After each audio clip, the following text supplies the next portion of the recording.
Tingnan nyo guys.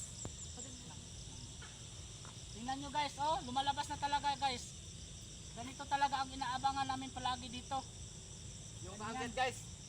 Yung sunset, Pero napakaganda talaga. hindi yan araw-araw lumalabas guys. Namimili rin ng araw yan. Tingnan nyo guys. Lumulubog pa talaga yan. Yung huli mo ng pagtingin, paglingon mo wala na. Wow, tingnan nyo guys, napakaganda talaga ng sunset. Oh, lumalabas na guys, ang laki no. Tingnan nyo. Dito lang kayo pumunta guys. Kung hindi nyo alam dito, search nyo lang ang Batang Tondo guys. Malalaman nyo kung saan to banda. Search nyo yung Batang Tunog, tapos comment. Naka ano lang to guys, nasa tabing kalsada lang to. Yung ano namin, yung pwesto namin nasa tabing kalsada lang. Makikita nyo sa baba. Kung galing kayo dito sa baba, makikita nyo kami. Pag doon kayo galing sa taas, hindi nyo kami makikita. Kasi ano to guys, parang malalim dito sa baba.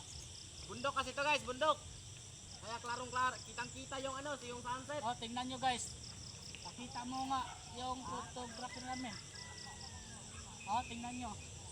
Basta ba sa oras to? Ang ganda talaga guys. Hindi lang yan guys. Sa susunod, pag matapos namin dito, dito nyo makikita yung anong kagandahan dito.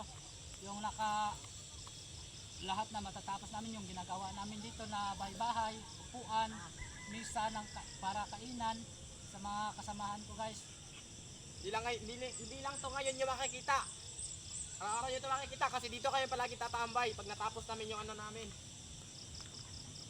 Tuwing hapon kami guys dito pumunta. Basta wala lang kami importante na trabaho. Pero kahit may trabaho kami guys, bigyan namin to ng oras para puntahan to na ano. Di kasi nakakasawang puntahan to guys. Napakaganda kasi. Hindi ka magsasawa talaga. Tanggal stress mo dito guys. Ipad.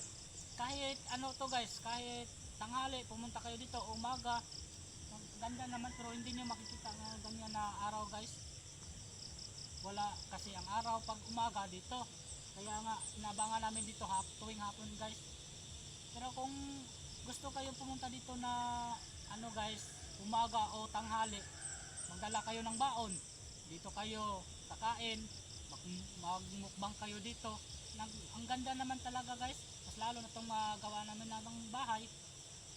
Pwede kayo dito kakain, luto para mawala yung stress nyo kung gusto kayo o mag-asawa, magpamilya